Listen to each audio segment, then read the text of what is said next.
حمام نے کہا ہمیں عطا بن ابی رباح نے صفوان بن یعلا بن امیہ سے حدیث بیان کی. انہوں نے اپنے والد یعنی یعلا بن امیہ تمیمی رضی اللہ تعالیٰ عنہ سے روایت کی. نبی اکرم صلی اللہ علیہ وسلم کے پاس ایک شخص حاضر ہوا.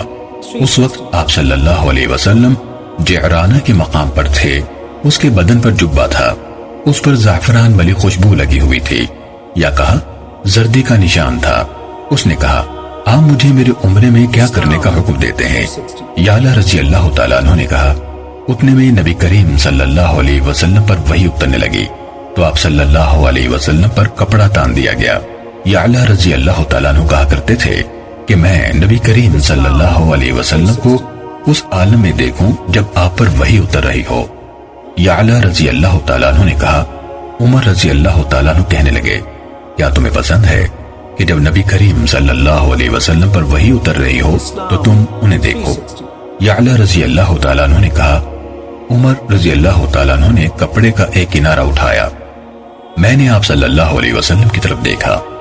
آپ صلی اللہ علیہ وسلم کے سانس لینے کی بھاری آواز آ رہی تھی. صفوان نے کہا میرا گمان ہے انہوں نے کہا جس طرح جوان اونٹ کے سانس کی آواز ہوتی ہے.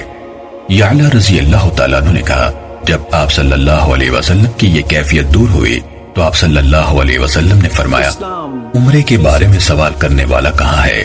پھر انہوں نے فرمایا تم اپنے کپڑوں سے زردی یعنی زعفران کا نشان یا فرمایا خوشبو کا اثر دھو ڈالو، اپنا جبہ اتار دو اور عمرے میں وہی کچھ کرو جو تم اپنے حج میں کرتے ہو. صحیح مسلم حدیث نمبر 2798.